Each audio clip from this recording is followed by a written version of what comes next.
Hello అండి, ఈరోజైతే మనమైతే మీగడ నుంచి వెన్న ఎలా తీయాలనేది అయితే చూద్దాము. ఆ వెన్నని కరగబెట్టి నెయ్యిగా ఎలా ప్రిపేర్ చేయాలనేది అయితే చూద్దామండి.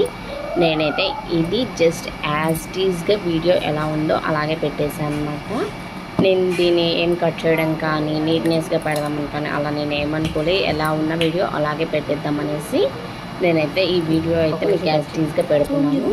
నేను ఆల్రెడీ ఫస్టే కొంచెం మేగడనైతే నేను ఫ్రిడ్జ్లో నుంచి బయట పెట్టిన తర్వాత ఆల్మోస్ట్ సగానికి కూర్చొని నేను వెన్న తీసాను అనమాట. వెన్న తీసిన తర్వాత వీడియో తీసుకుందాం అనేసి ఈ వీడియో అయితే తీసానండి. ఇదిగోండి, నేను ముందుగా తీసిపెట్టిన వెన్న అయితే ఇంత వచ్చిందనమాట. లాస్ట్లో సగం డబ్బా కంటే తక్కువగా ఉన్నప్పుడు నేనైతే ఈ వీడియో తీసానండి. ఇది ఏంటంటే బాగా గడ్డ కట్టిపోయిందనమాట.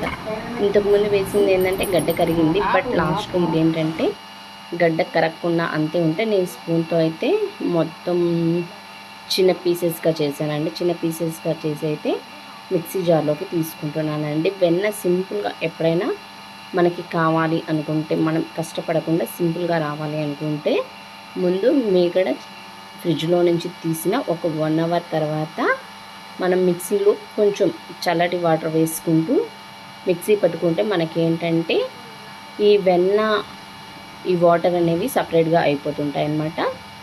కొద్దిగా వేసుకోవాలండి వాటర్, లేదంటే మీద పడతాయి అన్నమాట.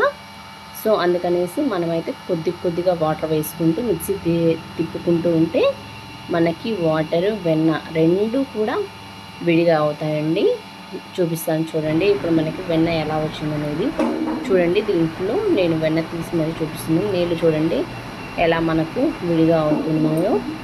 అలా మనకి ఏంటంటే వెన్నను నీళ్ళు ఆ మజ్జిగ ఉంటాయి కదండి, అవైతే వేరైపోతాయి అన్నమాట. మనకి గడ్డ వెన్నపూస అయితే వస్తూ ఉంటుందండి. ఈ వాటర్లోనే నేను మళ్ళీ కొంచెం మేగడ వేసుకొని మళ్ళీ వెన్న తీసాను అనమాట. ఇంకా ఫైనల్గా అయితే మనకైతే వెన్న తీయడం అయితే అయిపోయింది మీగడ మొత్తము. ఇప్పుడైతే దీని క్లీనింగ్ ప్రాసెస్ వచ్చేసరికి మనం ఇది కడగాలంటే చిన్న గిన్నెలో కాకుండా కొంచెం పెద్ద గిన్నెలో వాటర్ తీసుకొని ఈ మనకు వచ్చిన వెన్నెన ఏంటంటే ఇలా డిప్ చేస్తూ కడగడం వల్ల దాంట్లో ఉన్న వేస్ట్ మొత్తం ఏంటంటే పోతుందన్నమాట. అంతేకాకుండా దాంట్లో ఉన్న బ్యాడ్ స్మెల్ కూడా మనకి పోతుందన్నమాట. అలా ప్రెస్ చేస్తూ ఉంటే దాంట్లో ఉండే బ్యాడ్ స్మెల్ అయినా బ్యాడ్ వేస్టేజ్ అయినా మొత్తం అనేది మనకు పోతాయి అన్నమాట. మనకి జస్ట్ వెన్న మాత్రమే మిగులుతుంది. ఇలా మనం ఒక 3 టైమ్స్ కానీ 4 టైమ్స్ కానీ కడుక్కుంటే మనకి ఏంటంటే వెన్న అయితే బాగా నీట్గా వస్తుందండి. చూడండి, నేను ఈ వెన్నని ఏంటంటే బాగా ప్రెస్ చేస్తూ మరీ కడుగుతున్నాను అన్నమాట.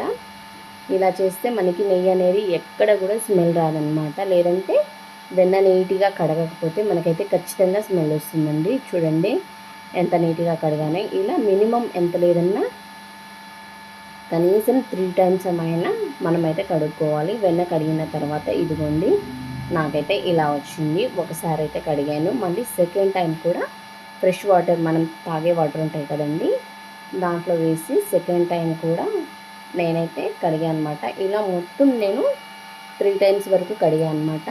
మనం ఇలా వెన్న పట్టుకున్నా కూడా మనకి వెన్న వడికే రావాలన్నమాట. దీంట్లో ఉన్న మజ్జిగ కానీ పెరుగు కానీ ఆ వేస్టేజ్ మొత్తం మనకి ఇలా 2 టైమ్స్ 3 టైమ్స్ అలా కడగడం వల్ల మొత్తం మనకి ఏంటంటే వాటర్లో కలిసిపోతాయి. ఆ స్మెల్ కూడా పోయిద్ది అనమాట. సో ఖచ్చితంగా అయితే 3 టైమ్స్ అయితే కడగాలండి. ఇలా కడగడం వల్ల పిల్లలకు కూడా నెయ్యి పెట్టినా కూడా హెల్త్కి మంచిదన్నమాట.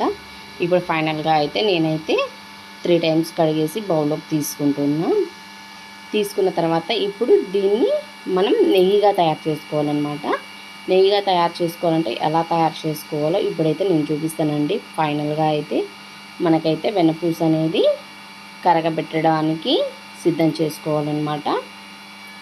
ఈ వెన్నని కరగపెట్టడం వల్ల మనకైతే నెయ్యి అయితే వస్తుందండి.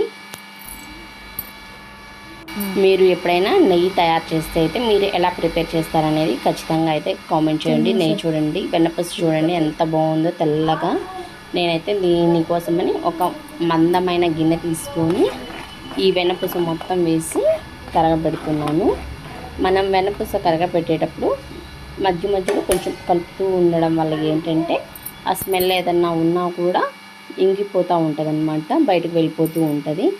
మనం ఇలా ఒక మినిమం ఒక పావు గంట సేపు అయినా కూడా హీట్ చేస్తూ ఉండాలి. ఈ వెన్నలో మనం కాగేటప్పుడు కొంచెం తమలపాకు తొడిమ కానీ, లేదంటే కొంచెం కొబ్బరి కానీ, లేదంటే 2 రెమ్మలు చింతపండు కానీ వేసుకుంటే స్మెల్ అయితే బాగుంటుందండి. ఇదిగోండి మనకైతే ఫైనల్గా అయితే నెయ్యి అయితే తయారవడానికైతే వచ్చింది. నేనైతే చిన్న కొబ్బరి ముక్క వేసానండి. మనకి ఇవి కొబ్బరి ముక్క వేసినప్పుడు ఏంటంటే ఎక్కువసేపు ఉంచితే నల్లగా అవుతుంది. అలా కాకముందే మనం లాస్ట్లో ఒక చిన్న కొబ్బరి ముక్క కింద వేసుకుంటే మనకైతే నెయ్యి తెల్లగా ఉంటుంది, లేదంటే నల్లగా అయిపోతుంది అన్నమాట. ఇలా చేసుకోవడం వల్ల నెయ్యి మనకి పూసగా టేస్టీగా చాలా బాగుంటుందండి. నెక్స్ట్ టైం అయితే ఖచ్చితంగా ఇలా ట్రై చేయండి.